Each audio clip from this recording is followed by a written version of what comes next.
All right, we are going to start with precalculus now, and it's fair to call precalculus algebra 2.5. Not because there's only algebra in precalculus, but primarily because most of the things that we will see in precalculus, most of them, you have seen before in some way, and you'll just see them in kind of a little bit more depth and probably a little bit faster than you're used to.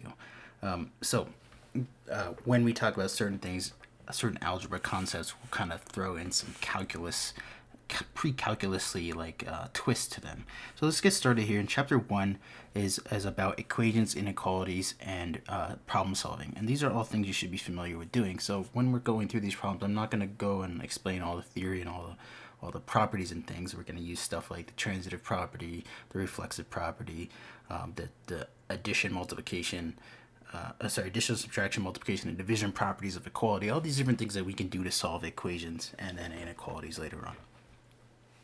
And I'll provide some commentary on different ways you might solve these problems. But please feel free and please remember that there are many different ways to solve these kinds of problems. Essentially, all we're trying to do here is establish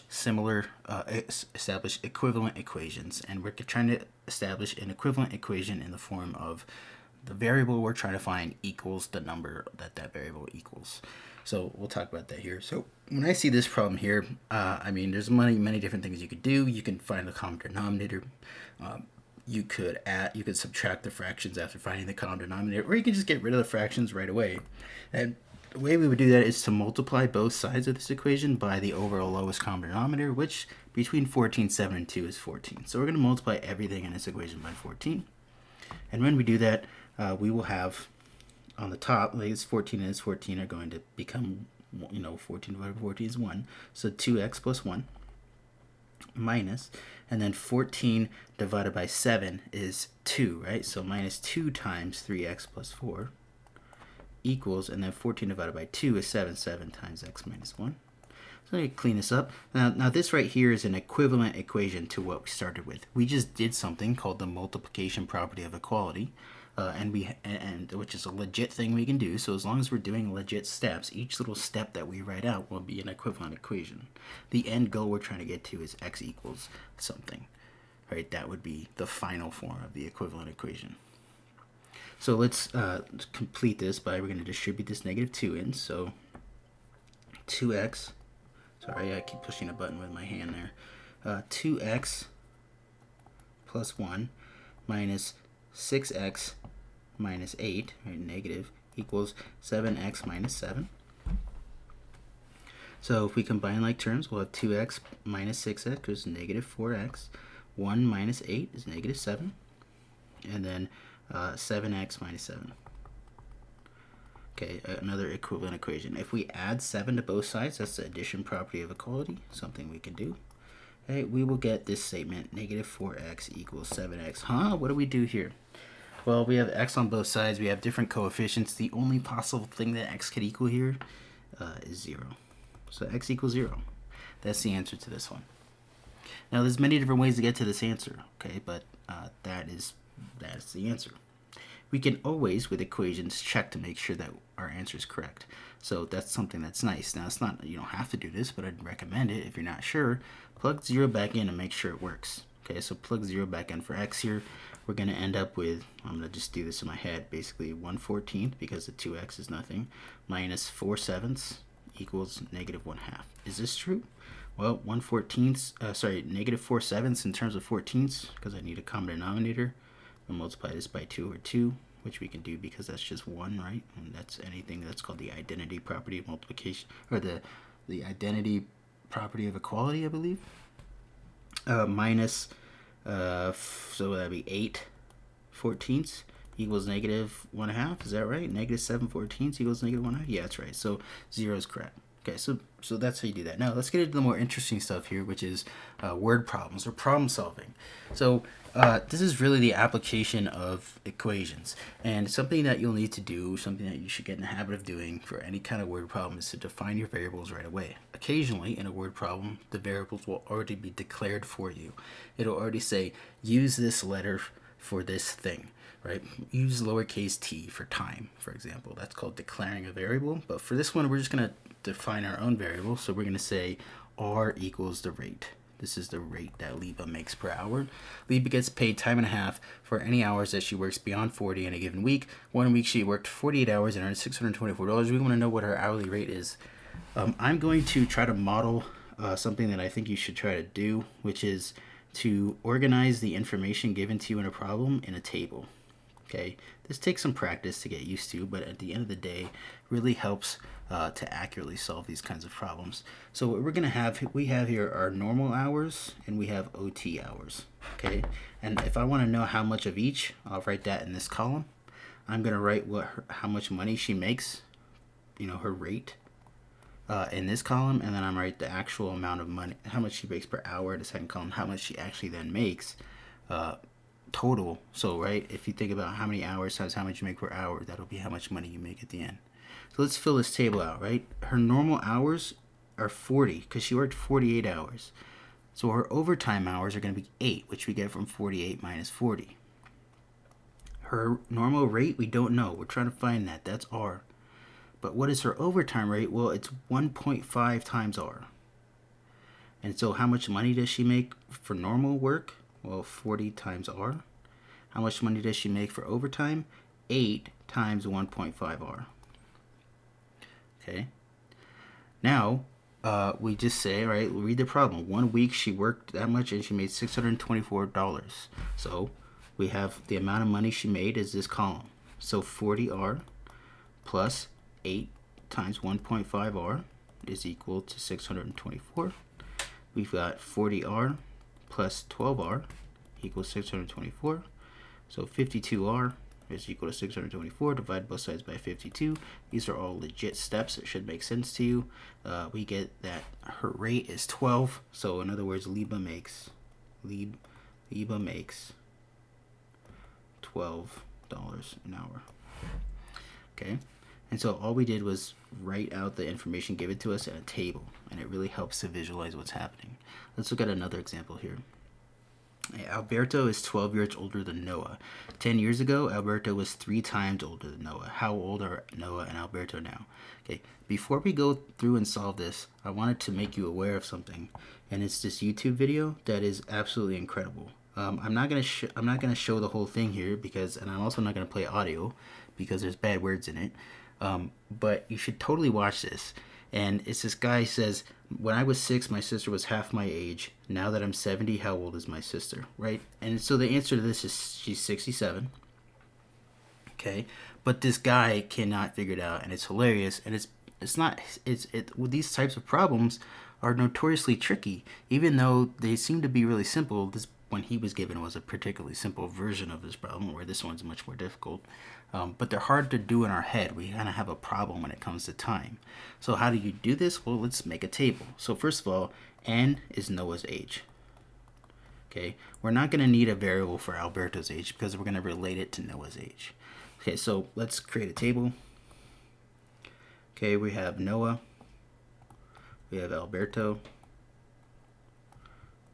Okay, and we have 2 times. We have now and 10 years ago. So how old is Noah now? I don't know. He's N years old.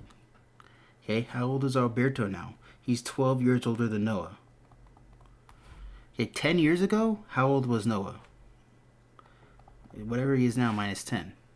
How old was Alberto? Well, he's however he is old now minus 10. So in other words, this is just N plus 2, right? Okay, so now we're going to read the problem. 10 years ago, Alberto was 3 times older than Noah. Okay, 10 years ago, we're going to use this 3 times older thing. So Noah was N minus 10. 3 times that is how old Alberto was then. Okay, Alberto is N plus 2. N plus 12 minus 10, so N plus 2. Right, and now all I have to do is solve for N. So we're going to distribute this in. Okay, not that. I know I did that. 3N minus 30 is equal to N plus 2. If we combine like terms, we subtract n both sides, we'll have 2n minus 30 equals 2. We'll add 2 both sides. 2n equals 32. So n is equal to 16. Okay, so Noah's age is 16 years old. And what does that mean then for Alberto? Okay, so if Alberto, right, this is right now we're talking about. So Noah is 16. Alberto is 16 plus 12, or 28, right? And I mean, you could even go in and plug these numbers back in, right? If Noah was 16, that means he was 10 years ago, and that means that the 16 plus 12 is 28 minus 7. That means 10 years ago, this guy was, how old was he? Let's see. He would have had to be 20, or he had to be 18, right? Because, sorry, I'm confusing myself here. Even 6 plus 12 minus 10 is, 6 plus, not 6, 16 plus 12 minus 10 is 20. Is 18. I did all that. So anyway, it all works out, and that's how you can do these kinds of problems. Just use a table. Let's look at another one. Find 3 consecutive odd integers such that 3 times the largest is 23 less than twice the sum of the 2 smaller ones. Wait, okay. So let's do this. We've got, let's say n equals my first integer. First odd integer. So, okay, let's do this. We have our first one, first, middle, and then largest. Okay, we have this table here. Right, and I can't really do much with this table. If my first one is n, well, if, like, for example, if 1 was my first one, that means 3 and 5 would be my next ones. How do I go from 1 to 3 and 3 to 5? I add 2. So consecutive odd integers are always 2 away from each other. So if my first one is n, my middle one is n plus 2, and my last one is n plus 4, n plus 2 plus 2. Okay? So now we read the problem here. It says 3 times the largest, so 3 times n plus 4 is 23 less than twice the sum of the 2 smaller ones. Okay, so it's twice the sum of the 2 smaller ones. 2 times n plus 2 plus n, right? So those are the 2 smaller ones. And then 23 less than that. So there it is. Now we just solve this. So we've got 3n plus 12 equals, and this is 2n, so 4n plus 4 minus 23. So let's see, we'll have, trying to do too many things at once here. This is 4, so 3n plus 12 is equal to 4n, and then 4 minus 23 is negative 19. So we'll subtract 3 from both sides, add 19 to both sides. We'll get, this is 31 is equal to n. So my first number, right, n, is 31. So 31 plus 2, which is 33, 31 plus 4, which is 35.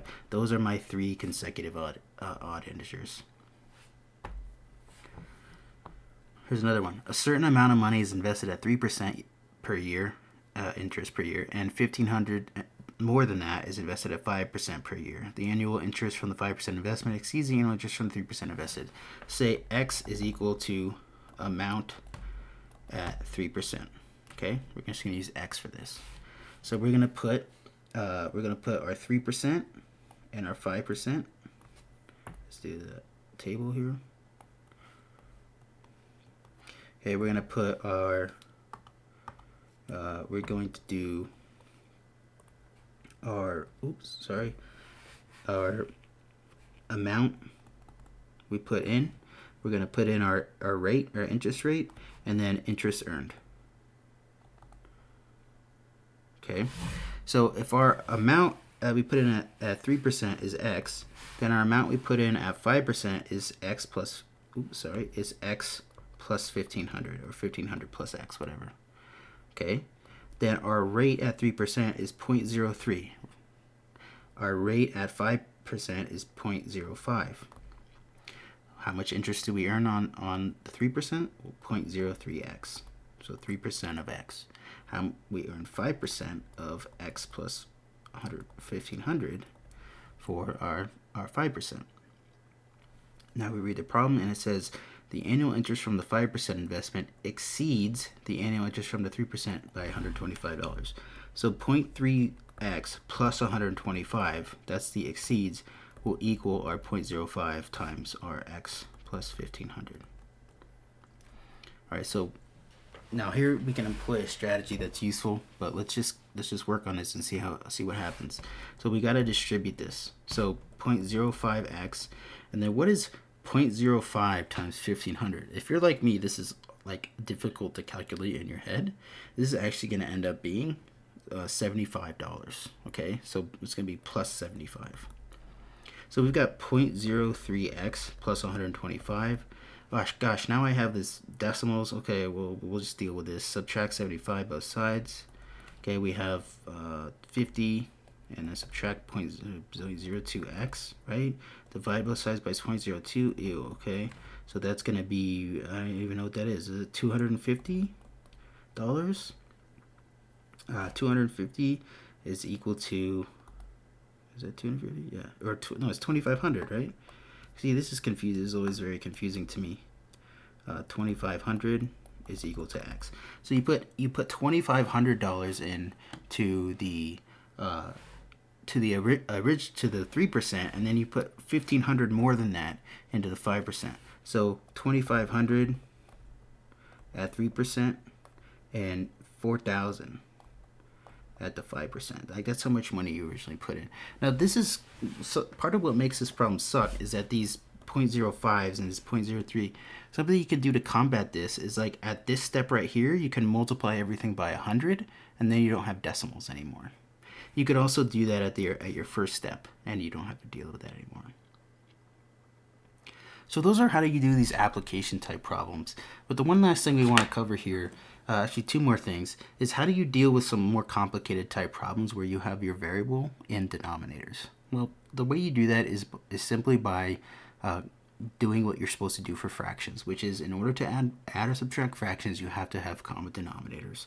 So what do? Well, for this first one, 3 divided by 3, that's just 1. I can do that. It's called the multiplicative identity. And this here, I can multiply this by x divided by x, and then I multiply this one by 3 divided by 3.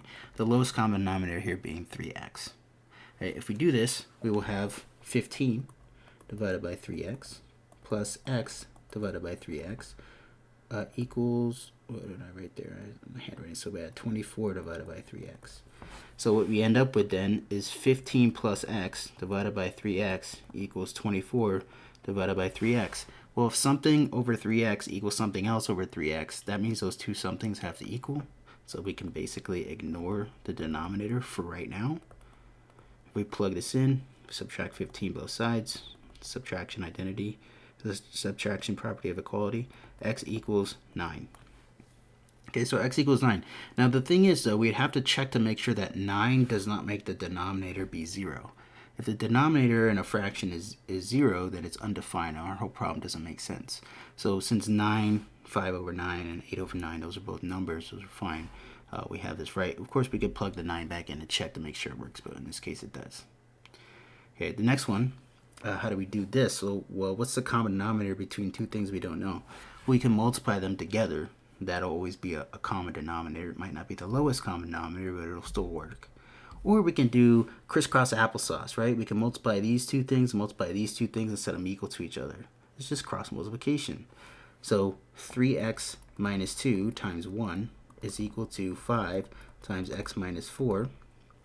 3x minus 2 is equal to 5x minus 20 minus 3x minus 3x minus 2 is equal to 2x minus 20. Add 20, add 20. 2x is equal to 18, x is equal to 9. So we can do that problem this way, but the thing we need to check still is, does this 9 make either of these denominators 0? It doesn't for this problem, but if it did, we'd have undefined, our answer would be undefined. So 9 is the answer to both of these. Coincidence, cool. All right, and then let's do, so for this problem here, I'm not going to work through it, but something that you could do is, after you multiply this and to make this 70, you can multiply everything by 100 to get rid of this fraction, to get rid of this decimal, right? You'd have 9x plus 70,000, right? Or 7,000. 7,000? Yeah, 7,000 minus 10x equals 6,700. And then you could simplify it and it'd be a little bit easier. Okay, what about a problem like this? If I don't have any numbers here, I just have like letters, and I want to solve for b. Well, this is a little bit complicated.